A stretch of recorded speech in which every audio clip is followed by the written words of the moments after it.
Variación correlativa.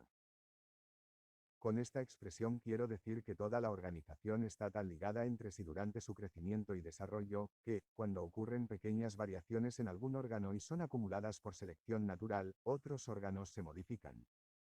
Es este asunto importantísimo, conocido muy imperfectamente, y, sin duda, pueden confundirse fácilmente aquí hechos de orden completamente distintos. Veremos ahora que la sola herencia da muchas veces una apariencia falsa de correlación. Uno de los casos reales más evidentes es el que las variaciones de estructura que se originan en las larvas o en los jóvenes tienden naturalmente a modificar la estructura del animal adulto.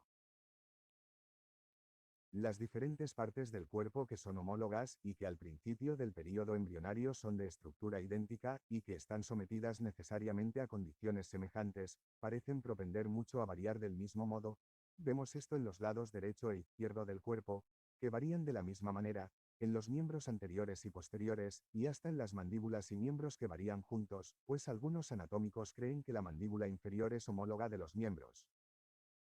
Estas tendencias, no lo dudo, pueden ser dominadas por la selección natural. Así, existió una vez una familia de ciervos con solo el cuerno de un lado, y si esto hubiese sido de gran utilidad para la casta, es probable que pudiera haber sido hecho permanente por selección. Los órganos homólogos, como ha sido señalado por algunos autores, tienden a soldarse, según se ve con frecuencia en plantas monstruosas, y nada más común que la unión de partes homólogas en estructuras normales, como la unión de los pétalos formando un tubo. Las partes duras parecen influir en la forma de las partes blandas contiguas. Algunos autores creen que, en las aves, la diversidad en las formas de la pelvis produce la notable diversidad en las formas de sus riñones. Otros creen que, en la especie humana, la forma de la pelvis de la madre influye, por presión, en la forma de la cabeza del niño. En las culebras, según Schlegel, la forma del cuerpo y la manera de tragar determinan la posición y forma de algunas de las vísceras más importantes. La naturaleza de la relación es con frecuencia completamente obscura. Messier y Sid. Geoffroy Saint-Hilaire ha señalado con insistencia que ciertas conformaciones anómalas coexisten con frecuencia, y otras, raras veces, sin que podamos señalar razón alguna. ¿Qué puede haber más singular que la relación que existe en los gatos entre la blancura completa y los ojos azules con la sordera, o entre la coloración mariposa y el sexo femenino, y, en las palomas, entre las patas calzadas y la piel que une los dedos externos, o entre la presencia de más o menos pelusa en los pichones al salir del huevo y el futuro color de su plumaje, y también la relación entre el pelo y los dientes en el perro turco desnudo, aun cuando en este caso, indudablemente, la homología entra en juego? Por lo que se refiere a este último caso de correlación, creo que difícilmente puede ser casual el que los dos órdenes de mamíferos que son más anómalos en su envoltura dérmica, los cetáceos, ballenas, etc., y los desdentados, armadillos, pangolines, etc., sean también, en general, los más anómalos en la dentadura, pero hay tantísimas excepciones de esta regla, según ha hecho observar Mr. Mivart, que tiene poco valor. No conozco caso más adecuado para demostrar la importancia de las leyes de correlación y variación, independientemente de la utilidad y, por consiguiente, de la selección natural, que el de la diferencia entre las flores exteriores y las interiores de algunas plantas compuestas y umbelíferas. Todo el mundo está familiarizado con la diferencia entre las florecillas periféricas y las centrales de la margarita, por ejemplo, y esta diferencia va acompañada muchas veces de la atrofia parcial o total de los órganos reproductores. Pero en alguna de estas plantas los frutos difieren también en forma de relieves. Estas diferencias se han atribuido algunas veces a la presión del involucro sobre las florecillas o a la presión mutua de estas, y la forma de los aquenios en las flores periféricas de algunas compuestas apoya esta opinión, pero en las umbelíferas, según me informa el Dr. Hooker, no son, de modo alguno, las especies con inflorescencias más densas las que con más frecuencia muestran diferencias entre sus flores interiores y exteriores. Podría creerse que el desarrollo de los pétalos periféricos, quitando alimento de los órganos reproductores, produce su aborto, pero esto difícilmente puede ser la causa única, pues en algunas compuestas son diferentes los frutos de las florecillas interiores y exteriores, sin que haya diferencia alguna en las corolas. Es posible que estas varias diferencias estén relacionadas con la desigual afluencia de sustancias nutritivas hacia las florecillas centrales y las externas. Sabemos, por lo menos, que, en flores irregulares, Las que están más próximas al eje están más sujetas a peloria, esto es, a ser anormalmente simétricas. Puedo añadir, como ejemplo de este hecho y como un caso notable de correlación, que en muchos geranios de jardín Pelargonium, los dos pétalos superiores de la flor central del grupo pierden muchas veces sus manchas de color más oscuro, y, cuando esto ocurre, el nectario contiguo está completamente abortado, haciéndose de este modo la flor central pelórica o regular. Cuando falta el color en uno solo de los dos pétalos superiores, el nectario no está por completo abortado, pero se encuentra muy reducido. Respecto al desarrollo de la corola, muy probablemente es justa la idea de Sprengel de que las florecillas periféricas sirven para atraer los insectos, cuyo concurso es sumamente ventajoso, o necesario, para la fecundación de estas plantas, y si es así, la selección natural puede haber entrado en juego. Pero, por lo que se refiere a los frutos, parece imposible que sus diferencias de forma, que no siempre son correlativas de diferencias en la corola, puedan ser en modo alguno beneficiosas. Sin embargo, en las umbelíferas estas diferencias son de importancia tan visible, los frutos son a veces ortospermos en las flores exteriores y celospermos en las flores centrales, que Anar. Pir. De Candolle basó en estos caracteres las divisiones principales del orden. Por consiguiente, modificaciones de estructura, consideradas por los sistemáticos como de gran valor, pueden deberse por completo a las leyes de variación y correlación, sin que sean, hasta donde nosotros podemos juzgar, de la menor utilidad para las especies.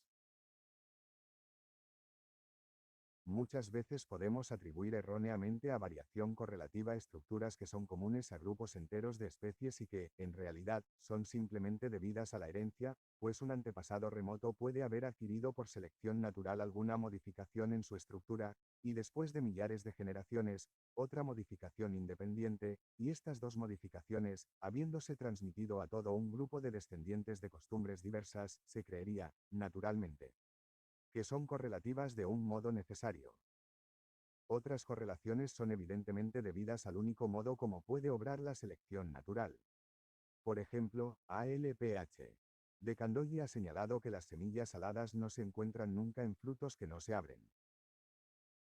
Explicaría yo esta regla por la imposibilidad de que las semillas lleguen a ser gradualmente aladas por selección natural, sin que las cápsulas se abran, pues solo en este caso las semillas que fuesen un poco más adecuadas para ser llevadas por el viento pudieron adquirir ventajas sobre otras menos adecuadas para una gran dispersión. Compensación y economía de crecimiento. Etienne Geoffroy Saint Hilaire y Goethe propusieron, casi al mismo tiempo, su ley de compensación o equilibrio de crecimiento, o, según la expresión de Goethe, la naturaleza, para gastar en un lado, está obligada a economizar en otro. Creo yo que esto se confirma, en cierta medida, en nuestros productos domésticos, si la sustancia nutritiva afluye en exceso a una parte u órgano, rara vez afluye, por lo menos en exceso, a otra parte, y así, es difícil hacer que una vaca dé mucha leche y engorde con facilidad. Las mismas variedades de col no producen abundantes y nutritivas hojas y una gran cantidad de semillas oleaginosas. Cuando las semillas se atrofian en nuestras frutas, la fruta misma gana mucho, en tamaño y calidad. En las aves de corral, un moño grande de plumas va acompañado generalmente de cresta reducida, y una barba o corbata, grande, de barbillas reducidas. Para las especies en estado natural, difícilmente se puede sostener que esta ley sea de aplicación universal, pero muchos buenos observadores, botánicos especialmente, creen en su exactitud. Sin embargo, no daré aquí ningún ejemplo, pues apenas veo medio de distinguir entre que resulte que un órgano se ha desarrollado mucho por selección natural y otro contiguo se ha reducido por este mismo proceso, o por desuso, y los resultados de la retirada efectiva de sustancias nutritivas de un órgano debido al exceso de crecimiento de otro contiguo. Sospecho también que algunos de los casos de compensación que se han indicado, lo mismo que algunos otros hechos, pueden quedar comprendidos en un principio más general, o sea, que la selección natural se está esforzando continuamente por economizar todas las partes de la organización. Si en nuevas condiciones de vida una estructura, antes útil, llega a serlo menos, su disminución será favorecida, pues aprovechará al individuo no derrochar su aliento en conservar una estructura inútil.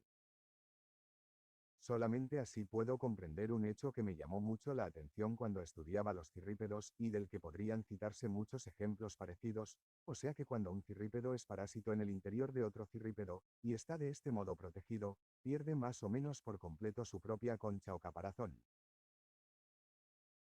Así sucede en el macho de Iblay, de un modo verdaderamente extraordinario, en Proteolepas, pues el caparazón en todos los otros cirrípedos está formado por los tres importantísimos segmentos anteriores de la cabeza, enormemente desarrollados y provistos de grandes nervios y músculos, mientras que en el Proteolepas, parásito y protegido, toda la parte anterior de la cabeza está reducida a un simple rudimento unido a las bases de las antenas prensiles. Ahora bien, el economizarse una estructura grande y compleja cuando se ha hecho superflua tiene que ser una ventaja decisiva para todos los sucesivos individuos de la especie, pues en la lucha por la vida, a que todo animal está expuesto, han de tener más probabilidades de mantenerse, por ser malgastada menos sustancia nutritiva. De este modo, a mi parecer, la selección natural tenderá, a la larga, a reducir cualquier parte del organismo tan pronto como llegue a ser superflua por el cambio de costumbres, sin que, en modo alguno, sea esto causa de que otro órgano se desarrolle mucho en la proporción correspondiente, y recíprocamente, la selección natural puede perfectamente conseguir que se desarrolle mucho un órgano sin exigir como compensación necesaria la reducción de ninguna parte contigua. Las conformaciones múltiples rudimentarias y de organización inferior son variables. Según señaló Isidore Geoffroysen, Hilaire, parece ser una regla, tanto en las especies como en las variedades, que cuando alguna parte u órgano se repite muchas veces en el mismo individuo, como las vértebras en las culebras y los estambres en las flores poliándricas, el número es variable, mientras que la misma parte u órgano, cuando se presenta en número menor, es constante. El mismo autor, igualmente que algunos botánicos, ha observado además que las partes múltiples están muy sujetas a variar de conformación. Como la repetición vegetativa, para usar la expresión del profesor Owen, es una señal de organización inferior, la afirmación precedente concuerda con la opinión común de los naturalistas de que los seres que ocupan lugar inferior en la escala de la naturaleza son más variables que los que están más arriba. Supongo que la inferioridad significa aquí que las diferentes partes de la organización están muy poco especializadas para funciones particulares y, mientras que una misma parte tiene que realizar labor diversa, podemos quizá comprender por qué tenga que permanecer variable, o sea porque la selección natural no conserve o rechace cada pequeña variación de forma tan cuidadosamente como cuando la parte ha de servir para algún objeto especial, del mismo modo que un cuchillo que ha de cortar toda clase de cosas puede tener una forma cualquiera, mientras que un instrumento destinado a un fin determinado tiene que ser de una forma especial. La selección natural, no hay que olvidarlo, puede obrar solamente mediante la ventaja y para la ventaja de cada ser. Los órganos rudimentarios, según se admite generalmente, propenden a ser muy variables. Insistiremos sobre este asunto, y solo añadiré aquí que su variación parece resultar de su inutilidad y de que la selección natural, por consiguiente, no ha tenido poder para impedir las variaciones de su estructura. Los órganos desarrollados en una especie en grado o modo extraordinarios, en comparación del mismo órgano en especies afines, tienden a ser sumamente variables.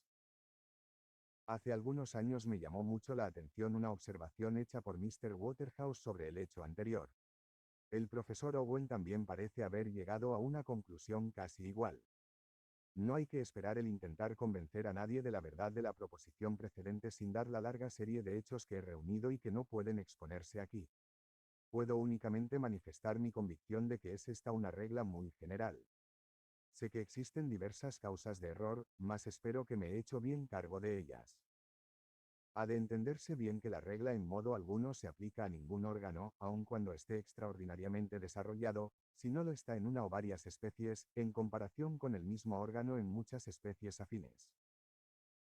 Así, el ala del murciélago es una estructura anómala en la clase de los mamíferos, pero la regla no se aplicaría en este caso, pues todo el grupo de los murciélagos posee alas, se aplicaría solo si alguna especie tuviese alas desarrolladas de un modo notable en comparación con las otras especies del mismo género. La regla se aplica muy rigurosamente en el caso de los caracteres sexuales secundarios cuando se manifiestan de modo extraordinario. La expresión caracteres sexuales secundarios empleada por Hunter se refiere a los caracteres que van unidos a un sexo, pero no están relacionadas directamente con el acto de la reproducción.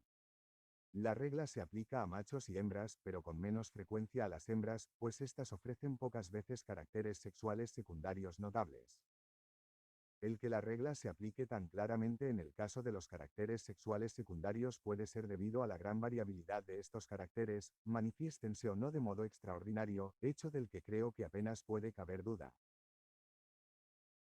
Pero que nuestra regla no está limitada a los caracteres sexuales secundarios se ve claramente en el caso de los cirrípedos hermafroditas. Cuando estudiaba yo este orden presté particular atención a la observación de Mr. Waterhouse y estoy plenamente convencido de que la regla casi siempre se confirma. En una obra futura daré una lista de todos los casos más notables, aquí citaré solo uno, porque sirve de ejemplo de la regla en su aplicación más amplia. Las valvas operculares de los cirrípedos sesiles balanos son, en toda la extensión de la palabra, estructuras importantísimas y difieren poquísimo, aun en géneros distintos, pero en las diferentes especies de un género, Virgoma, estas valvas presentan una maravillosa diversidad, siendo algunas veces las valvas homólogas en las diferentes especies de forma completamente distinta, y la variación en los individuos de la misma especie es tan grande, que no hay exageración en decir que las variedades de una misma especie difieren más entre sí en los caracteres derivados de estos importantes órganos que difieren las especies pertenecientes a otros géneros distintos. Como en las aves los individuos de una misma especie que viven en el mismo país varían poquísimo, he prestado a ellos particular atención, y la regla parece ciertamente confirmarse en esta clase. No he podido llegar a comprobar si la regla se aplica a las plantas, y esto me haría vacilar seriamente en mi creencia en su exactitud, si la gran variabilidad de las plantas no hubiese hecho especialmente difícil comparar sus grados relativos de variabilidad. Cuando vemos una parte u órgano desarrollado en un grado o modo notables en una especie, la presunción razonable es que el órgano o parte es de suma importancia para esta especie, y, sin embargo, en este caso está muy sujeto a variación. ¿Por qué ha de ser así? Según la teoría de que cada especie ha sido creada independientemente, con todas sus partes tal como ahora las vemos, no puedo hallar explicación alguna, pero con la teoría de que grupos de especies descienden de otras especies y han sido modificados por la selección natural, creo que podemos conseguir alguna luz. Permítaseme hacer primero algunas observaciones preliminares. Si en los animales domésticos cualquier parte de animal, o el animal entero, son desatendidos y no se ejerce selección alguna, esta parte, por ejemplo, la cresta de la gallina Dorking, o toda la raza, cesará de tener carácter uniforme, y se puede decir que la raza degenera. En los órganos rudimentarios y en los que se han especializado muy poco para un fin determinado, y quizá en los grupos polimorfos, vemos un caso casi paralelo, pues en tales casos la selección natural no ha entrado, o no ha podido entrar, de lleno en juego, y el organismo ha quedado así en un estado fluctuante. Pero lo que nos interesa aquí más particularmente es que aquellas partes de los animales domésticos que actualmente están experimentando rápido cambio por selección continuada son también muy propensas a variación. Considérense los individuos de una misma raza de palomas y véase qué prodigiosa diferencia hay en los picos de las tumblers o volteadoras, en los picos y carúnculas de las carriers o mensajeras inglesas, en el porte y cola de las colipavos, etc., puntos que son ahora atendidos principalmente por los avicultores ingleses. Hasta en una misma sub-raza, como en la paloma volteadora de cara corta, hay notoria dificultad para obtener individuos casi perfectos, pues muchos se apartan considerablemente del estándar o tipo adoptado. Verdaderamente puede decirse que hay una constante lucha entre la tendencia a volver a un estado menos perfecto, junto con una tendencia innata a nuevas variaciones, de una parte, y, de otra, la influencia de la continua selección para conservar la raza pura. A la larga, la selección triunfa, y nunca esperamos fracasar tan completamente que de una buena casta de volteadoras de cara corta obtengamos una paloma tan vasta como una volteadora común. Pero mientras la selección avance rápidamente hay que esperar siempre mucha variación en las partes que experimentan modificación. Volvamos ahora a la naturaleza. Cuando una parte se ha desarrollado de un modo extraordinario en una especie, en comparación con las otras especies del mismo género, podemos sacar la conclusión de que esta parte ha experimentado extraordinaria modificación desde el período en que las diferentes especies se separaran del tronco común del género. Este periodo pocas veces será extremadamente remoto, pues las especies rara vez persisten durante más de un periodo geológico. Modificaciones muy grandes implican variabilidad grandísima, muy continuada, que se ha ido acumulando constantemente por selección natural para beneficio de la especie. Pero como la variabilidad del órgano o parte extraordinariamente desarrollados ha sido tan grande y continuada dentro de un periodo no demasiado remoto, tenemos que esperar encontrar todavía, por regla general, más variabilidad en estas partes que en otras del organismo que han permanecido casi constantes durante un periodo mucho más largo, y yo estoy convencido de que ocurre así. No veo razón para dudar de que la lucha entre la selección natural, de una parte, y la tendencia a reversión y la variabilidad, de otra, cesarán con el transcurso del tiempo, y que los órganos más extraordinariamente desarrollados pueden hacerse constantes. Por consiguiente, cuando un órgano, por anómalo que sea, se ha transmitido, aproximadamente en el mismo estado, a muchos descendientes modificados, como en el caso del ala del murciélago, tiene que haber existido, según nuestra teoría, durante un inmenso periodo, casi en el mismo estado, y de este modo, ha llegado a no ser más variable que cualquier otra estructura. Solo en estos casos, en los cuales la modificación ha sido relativamente reciente y extraordinariamente grande, debemos esperar encontrar la variabilidad generativa, como puede llamársele, presente todavía en sumo grado, pues, en este caso, la variabilidad raras veces habrá sido fijada todavía por la selección continuada de los individuos que varíen del modo y en el grado requeridos y por la exclusión continuada de los que tiendan a volver a un estado anterior y menos modificado. Los caracteres específicos son más variables que los caracteres genéricos. El principio discutido bajo el epígrafe anterior puede aplicarse a la cuestión presente. Es evidente que los caracteres específicos son mucho más variables que los genéricos. Explicaré con un solo ejemplo lo que esto quiere decir. Si en un género grande de plantas unas especies tuviesen las flores azules y otras las flores rojas, el color sería un carácter solamente específico y nadie se extrañaría de que una de las especies azules se convirtiese en roja, o viceversa, pero si todas las especies tuviesen flores azules, el color pasaría a ser un carácter genérico, y su variación sería un hecho más extraordinario. He elegido este ejemplo porque no es aplicable en este caso la explicación que darían la mayor parte de los naturalistas, o sea, que los caracteres específicos son más variables que los genéricos, debido a que están tomados de partes de menos importancia fisiológica que los utilizados comúnmente para clasificar los géneros. Creo que esta explicación es, en parte, exacta, aunque solo de un modo indirecto. Como quiera que sea, insistiré sobre este punto en el capítulo sobre la clasificación. Sería casi superfluo aducir pruebas en apoyo de la afirmación de que los caracteres específicos ordinarios son más variables que los genéricos, pero, tratándose de caracteres importantes, he observado repetidas veces en obras de historia natural, que cuando un autor observa con sorpresa que un órgano o parte importante, que generalmente es muy constante en todo un grupo grande de especies, difiere considerablemente en especies muy próximas, este carácter es con frecuencia variable en los individuos de la misma especie. Y este hecho muestra que un carácter que es ordinariamente de valor genérico, cuando desciende en valor y llega a hacerse solo de valor específico, muchas veces se vuelve variable, aun cuando su importancia fisiológica puede seguir siendo la misma.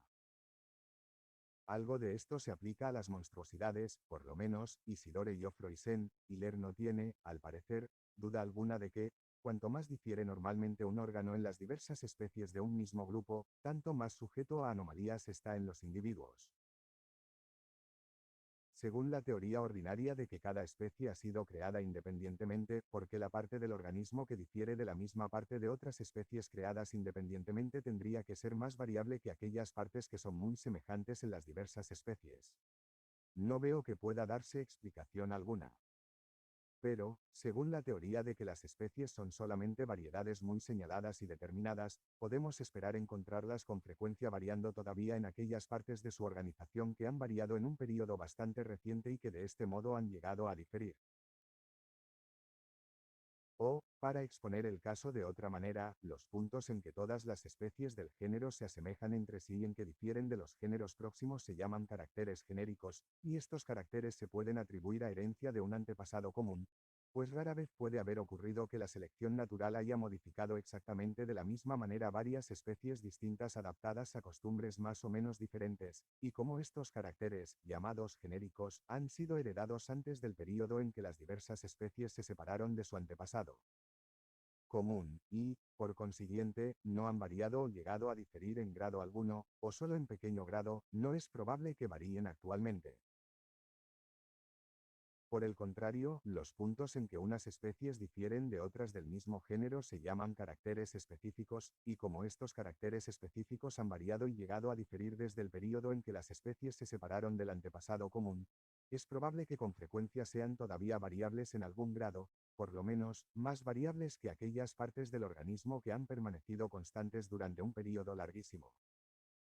Los caracteres sexuales secundarios son variables.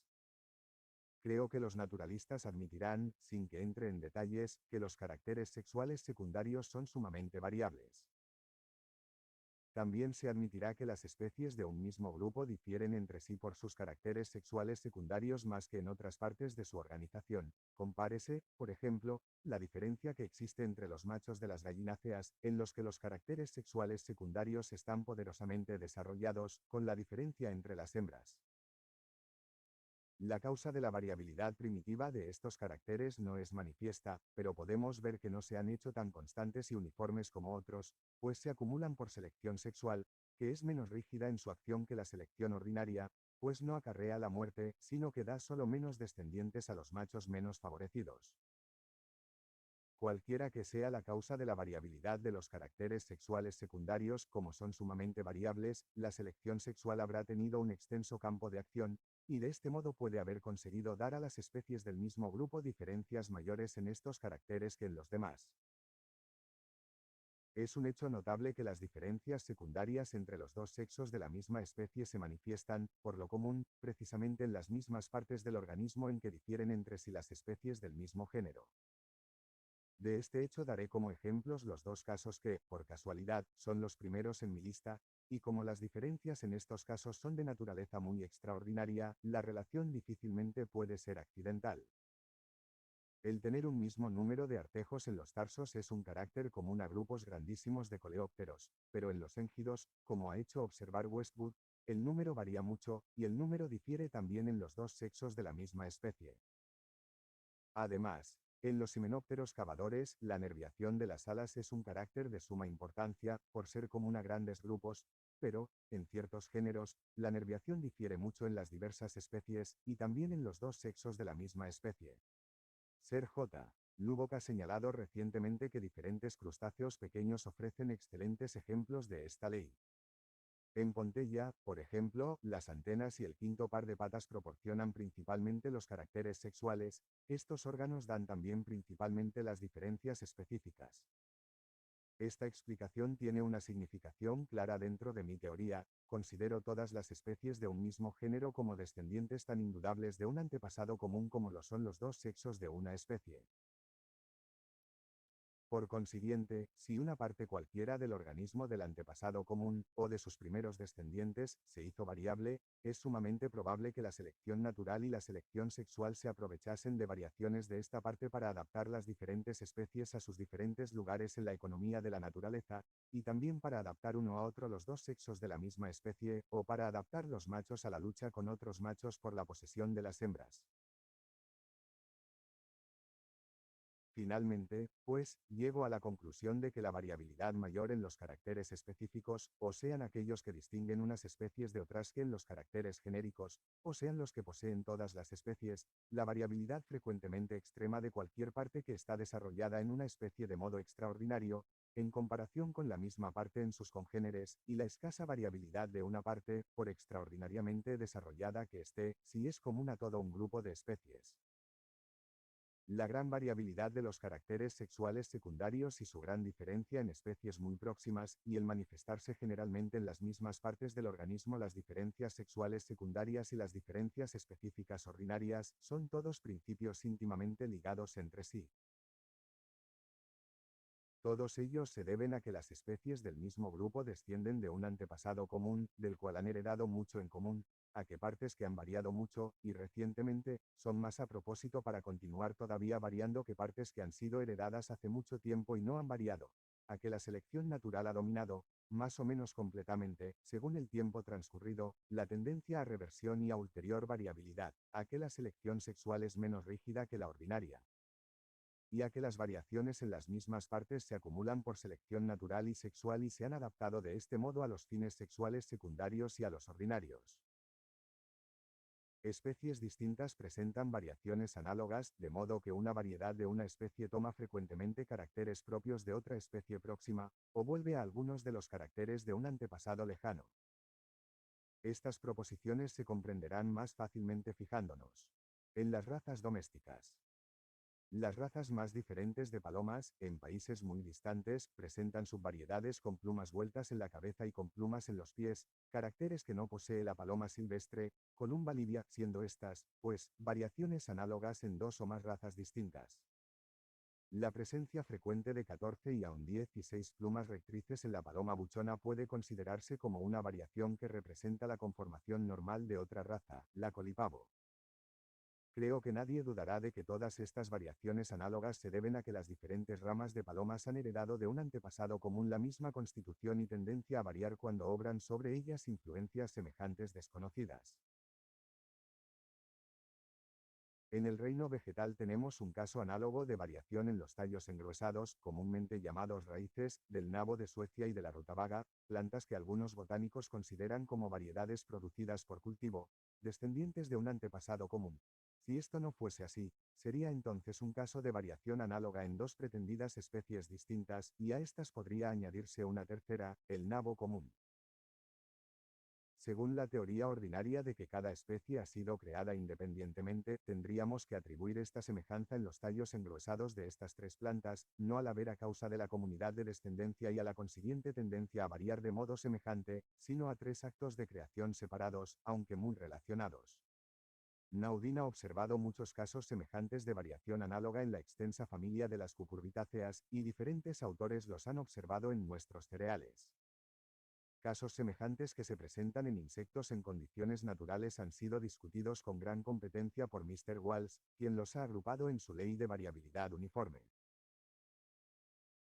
En las palomas también tenemos otro caso, el de la aparición accidental, en todas las razas, de individuos de color azul de pizarra, con dos fajas negras en las alas, con la parte posterior del lomo blanca, una faja en el extremo de la cola, y las plumas exteriores de esta orladas exteriormente de blanco junto a su arranque. Como todas estas señales son características de la paloma silvestre progenitora, creo que nadie dudará de que este es un caso de reversión y no de una nueva variación análoga que aparece en diferentes castas.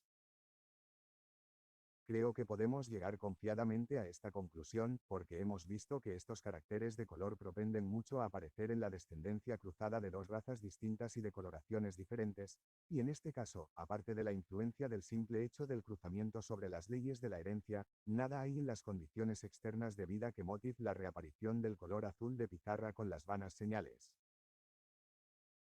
Indudablemente, es un hecho muy sorprendente que los caracteres reaparezcan después de haber estado perdidos durante muchas generaciones, probablemente, durante centenares de ellas. Pero cuando una raza se ha cruzado solo una vez con otra, los descendientes muestran accidentalmente una tendencia a volver a los caracteres de la raza extraña por muchas generaciones, algunos dicen que durante una docena o hasta una veintena. Al cabo de 12 generaciones, la porción de sangre, para emplear la expresión vulgar procedente de un antepasado, es tan solo 1 sobre 2048 y, sin embargo, como vemos, se cree generalmente que la tendencia a reversión es conservada por este resto de sangre extraña.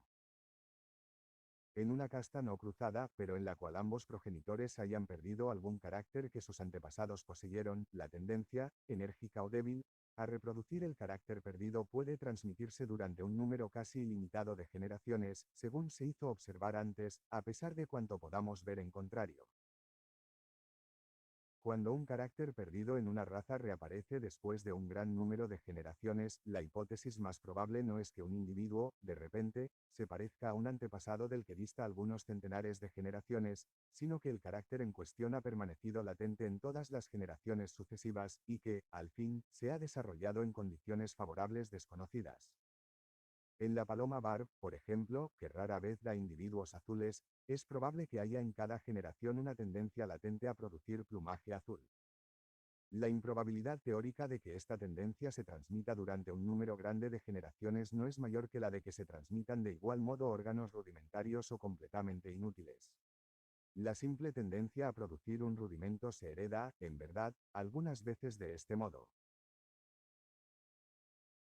Como se supone que todas las especies del género descienden de un progenitor común, se podría esperar que variasen accidentalmente de una manera análoga, de modo que las variedades de dos o más especies se asemejasen entre sí, o que una variedad de una especie se asemejase en ciertos caracteres a otra especie distinta, no siendo esta otra especie, según nuestra teoría, más que una variedad permanente y bien marcada.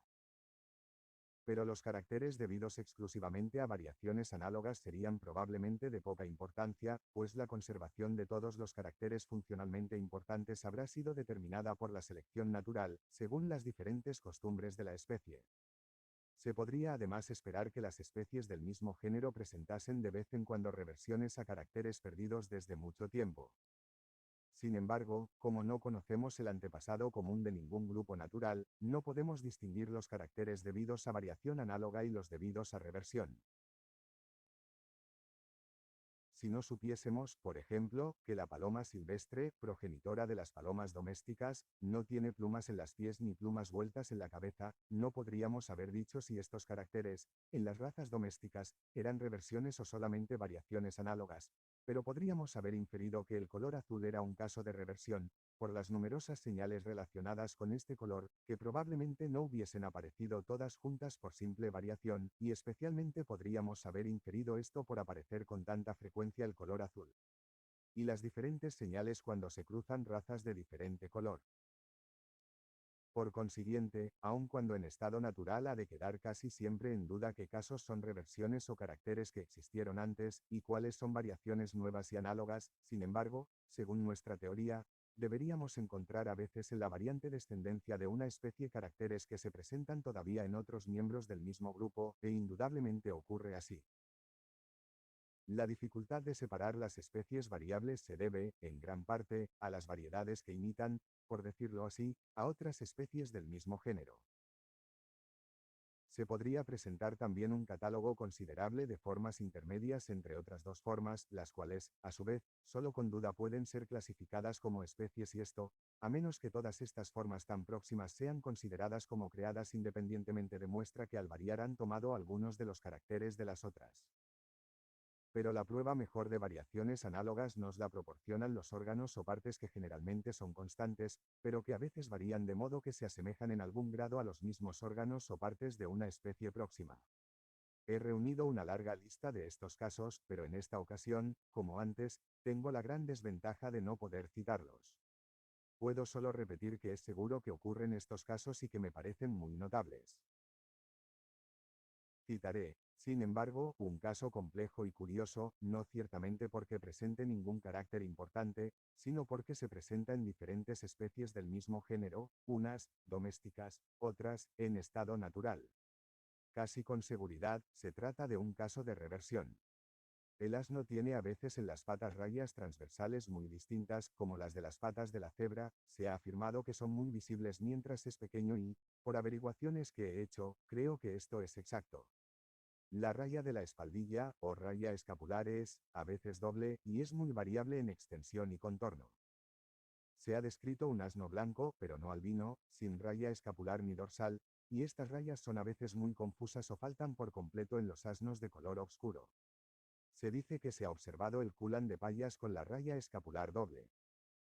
Mr. Blyth ha visto un ejemplar de Emión con una clara raya escapular, aun cuando típicamente no la tiene, y el coronel Poole me ha confirmado que los potros de esta especie generalmente son rayados en las patas y débilmente en la espaldilla. El quagga, aunque tiene el cuerpo tan listado como la cebra, no tiene rayas en las patas, pero el profesor Gray ha dibujado un ejemplar con rayas como de cebra muy visibles en los corvejones. Respecto al caballo he reunido casos en Inglaterra de raya dorsal en caballos de razas las más diferentes y de todos colores, las rayas transversales en las patas no son raras en los bayos, en los pelo de rata y, en un caso, las he observado en un alazán oscuro, Una débil raya dorsal se puede observar algunas veces en los bayos, y he visto indicios en un caballo castaño. Mi hijo examinó cuidadosamente e hizo para mí un dibujo de un caballo de tiro belga bayo, con raya doble en cada espaldilla y con patas rayadas. Yo mismo he visto una jaca de Devonshire Baya, y me han descrito cuidadosamente una jaquita galesa Baya, ambos con 3 rayas paralelas en cada espaldilla. En la región noroeste de la India, la raza de caballos de Cativar es tan general que tenga rayas que, según me dice el coronel Poole, que examinó esta casta para el gobierno de la India, un caballo sin rayas no es considerado como puro. La raya dorsal existe siempre, las patas, generalmente, son listadas, y la raya escapular, que a veces es doble y a veces triple, existe por lo común. Además, los lados de la cara tienen a veces rayas. Frecuentemente, las rayas son más visibles en los potros, a veces desaparecen por completo en los caballos viejos. El coronel Poole ha visto caballos de Cativar, tanto tordos como castaños, con rayas desde el momento de su nacimiento. Tengo también fundamento para suponer, por noticias que me ha dado Mr. W. Edwards, que en el caballo de carreras inglés la raya dorsal es más frecuente en el potro que en el adulto. Recientemente, yo mismo he obtenido un potro de una yegua castaña, hija de un caballo turcomano y una yegua flamenca y un caballo de carreras inglés castaño. Este potro, cuando tenía una semana, presentaba en su cuarto trasero y en su frente rayas numerosas, muy estrechas, obscuras, como las de la cebra, y sus patas tenían rayas débiles. Todas las rayas desaparecieron pronto por completo.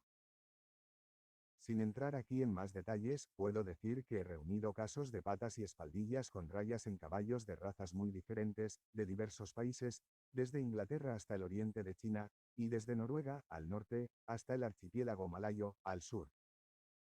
En todas las partes del mundo estas rayas se presentan con mucha más frecuencia en los bayos y en los pelo de rata, comprendiendo con la palabra bayos una gran serie de colores, desde un color entre castaño y negro hasta acercarse mucho al color de crema. Sé que el coronel Hamilton Smith, que ha escrito sobre este asunto, cree que las diferentes razas del caballo han descendido de diversas especies primitivas, una de las cuales, la baya, tenía rayas, y que los casos de aparición de estas antes descritos son todos debidos a cruzamientos antiguos con el tronco bayo. Pero esta opinión puede desecharse con seguridad, pues es sumamente improbable que el pesado caballo belga de tiro, la jaca galesa, el cob noruego, la descarnada raza de Cativar, etc., que viven en partes las más distintas del mundo, hayan sido cruzados con un supuesto tronco primitivo. Volvamos ahora a los efectos del cruzamiento de diferentes especies del género caballo. Rollin asegura que la mula común, procedente de asno y yegua, propende especialmente a tener rayas en sus patas. Según Mr. Goss, en algunas partes de los Estados Unidos, de cada 10 mulas, 9 tienen las patas listadas. Una vez vi una mula con las patas tan listadas que cualquiera hubiese creído que era un híbrido de cebra, y Mr. W. T. Martin, en su excelente tratado del caballo, ha dado un dibujo de una mula semejante. En 4 dibujos en color que he visto de híbridos de asno y cebra, las patas estaban mucho más visiblemente listadas que el resto del cuerpo, y en uno de ellos había una raya doble en la espaldilla. En el caso del famoso híbrido de Lord Morton, nacido de una yegua alazana obscura y un cuaga macho, el híbrido, y aun la cría pura producida después por la misma yegua y un caballo árabe negro, tenían en las patas rayas mucho más visibles que en el mismo cuaga puro.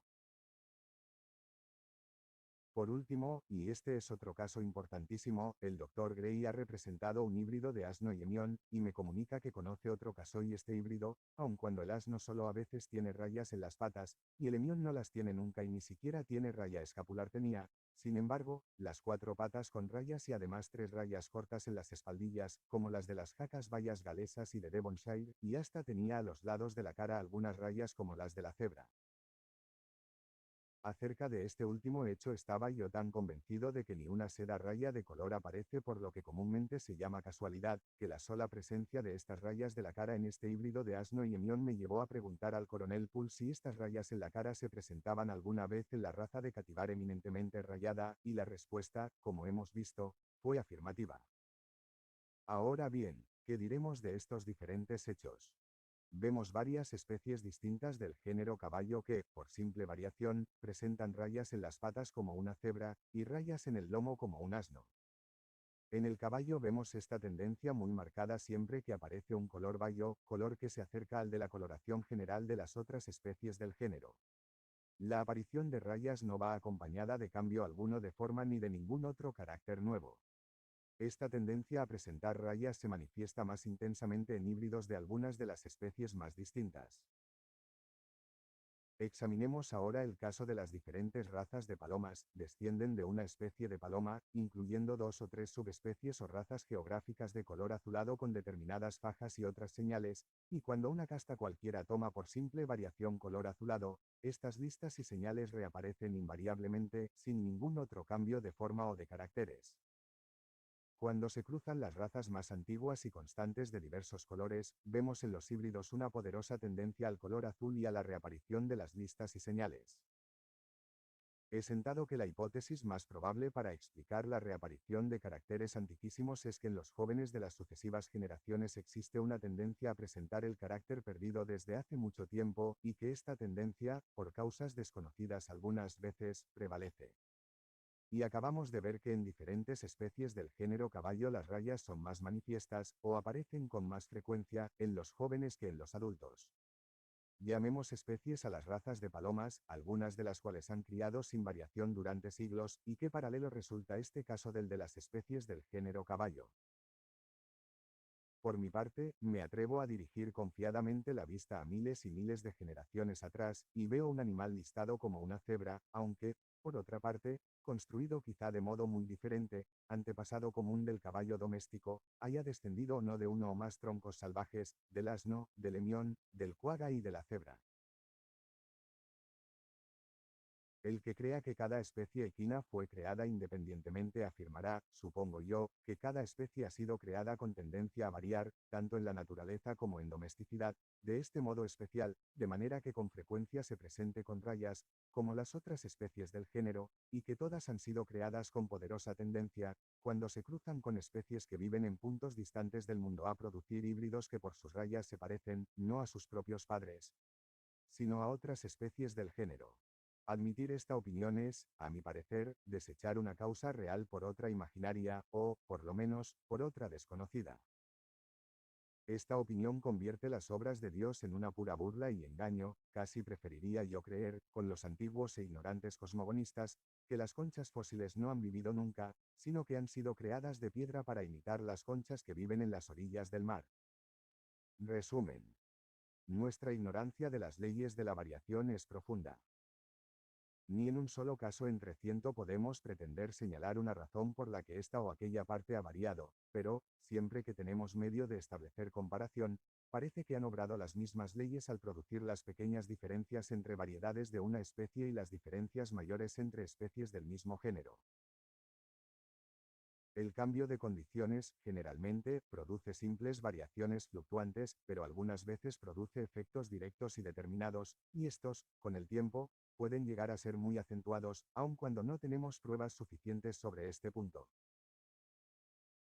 La costumbre, produciendo particularidades de constitución, el uso, fortificando los órganos, y el desuso, debilitándolos y reduciéndolos, parecen haber sido en muchos casos de poderosa eficacia. Las partes homólogas tienden a variar de la misma manera y tienden a soldarse. Las modificaciones en partes externas influyen a veces en partes blandas e internas. Cuando una parte está muy desarrollada, quizá tiende a atraer sustancia nutritiva de las partes contiguas, y toda parte del organismo que pueda ser economizada sin detrimento será economizada. Los cambios de conformación en una edad temprana pueden influir en partes que se desarrollen después, e indudablemente ocurren muchos casos de variaciones correlativas cuya naturaleza no podemos comprender. Los órganos múltiples son variables en número y estructura, quizá debido a que tales órganos no se han especializado mucho para una función determinada, de manera que sus modificaciones no han sido rigurosamente refrenadas por la selección natural. Se debe probablemente a la misma causa el que los seres orgánicos inferiores en la escala son más variables que los superiores, que tienen todo su organismo más especializado. Los órganos rudimentarios, por ser inútiles, no están regulados por la selección natural, siendo, por tanto, variables. Los caracteres específicos, esto es, los caracteres que se han diferenciado después que las diversas especies del mismo género se separaron de su antepasado común, son más variables que los caracteres genéricos, o sea aquellos que han sido heredados de antiguo y no se han diferenciado dentro de este período. En estas observaciones nos referimos a partes u órganos determinados que son todavía variables, debido a que han variado recientemente y, de este modo, llegado a diferir, pero hemos visto en el capítulo segundo que el mismo principio se aplica a todo el individuo, pues en una región donde se encuentran muchas especies de un mismo género, esto es, donde ha habido anteriormente mucha variación y diferenciación, o donde ha trabajado activamente la fábrica de esencias nuevas, en esta región y en estas especies encontramos ahora, por término medio, el mayor número de variedades. Los caracteres sexuales secundarios son muy variables y difieren mucho en las especies del mismo grupo. La variabilidad en las mismas partes del organismo ha sido generalmente aprovechada dando diferencias sexuales secundarias a los dos sexos de la misma especie, y diferencias específicas a las diversas especies de un mismo género. Un órgano o parte desarrollada en grado o modo extraordinario, en comparación de la misma parte u órgano en las especies afines, debe haber experimentado modificación extraordinaria desde que se originó el género, y así podemos comprender por qué muchas veces hayan de ser todavía mucho más variables que otras partes, pues la variación es un proceso lento y de mucha duración, y la selección natural, en estos casos, no habrá tenido aún tiempo de superar la tendencia a más variación y a reversión a un estado menos modificado. Pero cuando una especie que tiene un órgano extraordinariamente desarrollado ha llegado a ser madre de muchos descendientes modificados, lo cual, según nuestra teoría, tiene que ser un proceso lentísimo que requiere un gran lapso de tiempo, en este caso, la selección natural ha logrado dar un carácter fijo al órgano, por muy extraordinario que sea el modo en que pueda haberse desarrollado. Las especies que heredan casi la misma constitución de un antepasado común y están expuestas a influencias parecidas tienden naturalmente a presentar variaciones análogas, o pueden a veces volver a algunos de los caracteres de sus antepasados. Aun cuando de la reversión y variación análoga no pueden originarse modificaciones nuevas e importantes, estas modificaciones aumentarán la hermosa y armónica diversidad de la naturaleza. Cualquiera que pueda ser la causa de cada una de las ligeras diferencias entre los hijos y sus padres, y tiene que existir una causa para cada una de ellas, tenemos fundamento para creer que la continua acumulación de diferencias favorables es la que ha dado origen a todas las modificaciones más importantes de estructura en relación con las costumbres de cada especie.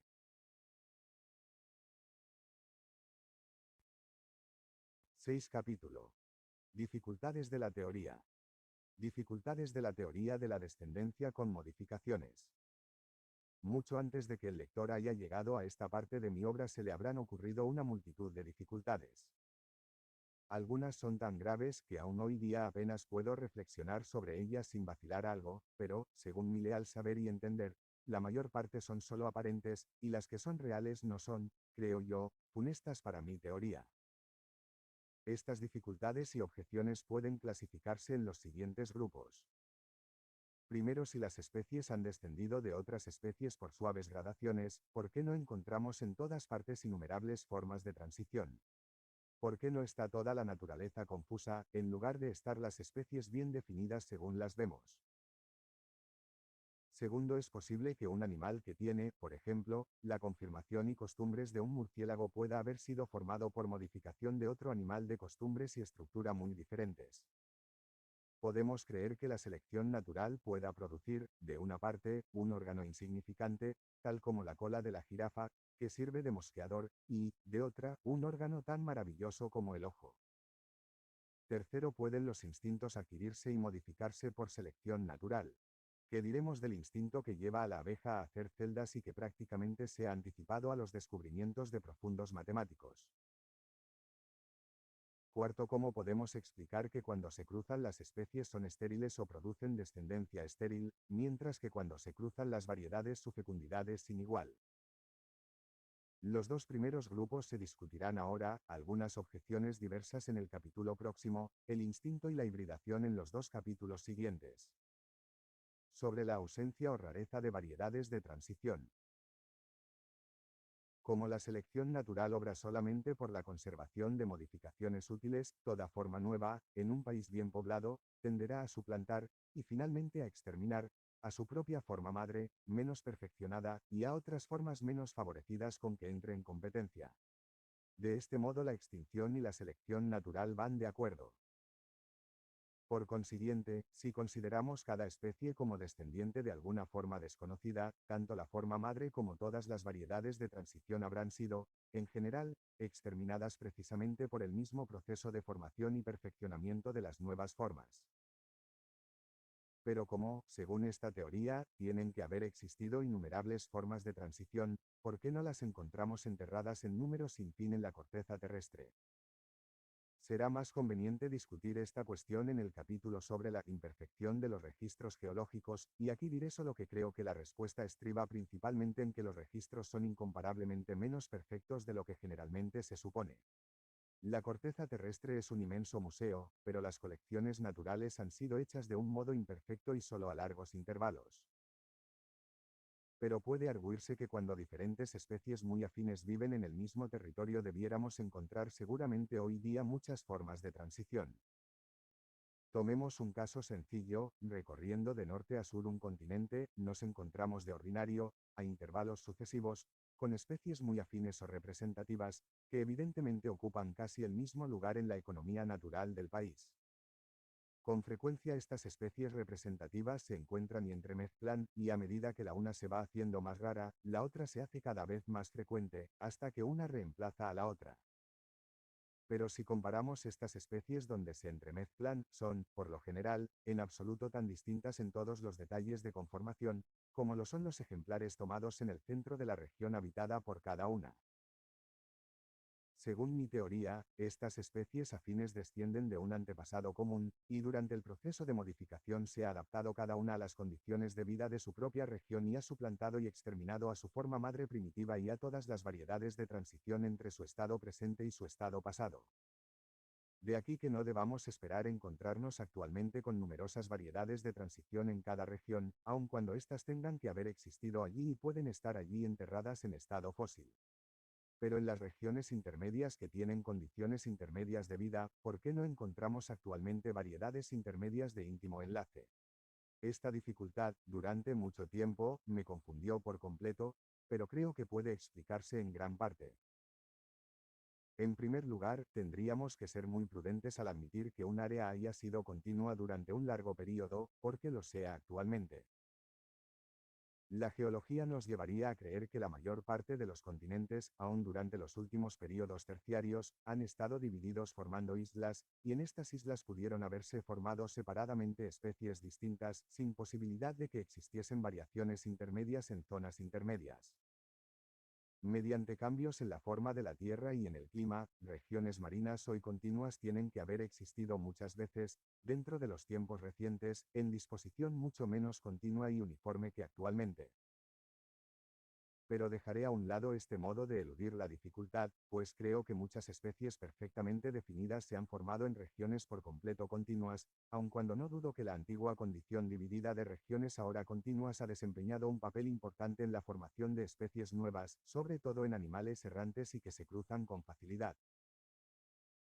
Considerando las especies según están distribuidas en una vasta región, las encontramos por lo general bastante numerosas en un gran territorio, haciéndose luego, casi de repente, más y más raras en los límites, y desapareciendo por último. De aquí que el territorio neutral entre dos especies representativas es generalmente pequeño, en comparación con el territorio propio de cada una. Vemos el mismo hecho subiendo a las montañas, y a veces es muy notable lo súbitamente que desaparece una especie alpina común, como ha hecho observar a LPH. de Candolle. El mismo hecho ha sido observado por E. Forbes al explorar con la draga las profundidades del mar. A los que consideran el clima y las condiciones físicas de vida como elementos importantísimos de distribución de los seres orgánicos, estos hechos debieran causarles sorpresa, pues el clima y la altura y la profundidad varían gradual e insensiblemente. Pero cuando tenemos presente que casi todas las especies, incluso en sus regiones primitivas, aumentarían inmensamente el número de individuos si no fuese por otras especies que están en competencia con ellas, que casi todas las especies hacen presa de otras o les sirven de presa, En una palabra, que cada ser orgánico está directa o indirectamente relacionado del modo más importante con otros seres orgánicos, vemos que la superficie ocupada por los individuos de una especie en un país cualquiera no depende en modo alguno exclusivamente del cambio gradual de las condiciones físicas, sino que depende, en gran parte, de la presencia de otras especies de las que vive aquella, o por las cuales es destruida, o con las que entra en competencia, y como estas especies son ya entidades definidas que no pasan de una a otra por gradaciones insensibles, la extensión ocupada por una especie, dependiendo como depende de la extensión ocupada por las otras, tenderá a ser rigurosamente limitada. Es más, toda especie, en los confines de la extensión que ocupa, donde existe un número más reducido, estará muy expuesta a completo exterminio, al variar el número de sus enemigos o de sus presas o la naturaleza del clima y, de este modo, su distribución geográfica llegará a estar todavía más definidamente limitada. Como las especies próximas o representativas, cuando viven en una región continua, están, por lo general, distribuidas de tal modo que cada una ocupa una gran extensión con un territorio neutral relativamente estrecho entre ellas en el cual se hacen casi de repente más y más raras, y como las variedades no difieren esencialmente de las especies, la misma regla se aplicará probablemente a unas y otras, y si tomamos una especie que varía y que vive en una región muy grande, tendrá que haber dos variedades adaptadas a dos espacios grandes y una tercera a una zona intermedia estrecha. La variedad intermedia, por consiguiente, existirá con número menor de individuos, por habitar una región menor y más estrecha, y prácticamente, hasta donde podemos averiguar, esta regla se comprueba en las variedades en estado natural. Me he encontrado con ejemplos notables de esta regla en el caso de las variedades intermedias que existen entre variedades bien señaladas en el género Balanus, y de las noticias que me han dado Mr. Watson, el Dr. Assagrey y Mr. Wollaston, resultaría que, por lo general, cuando se presentan variedades intermedias entre dos formas, son mucho más escasas en número de individuos que las formas que enlazan.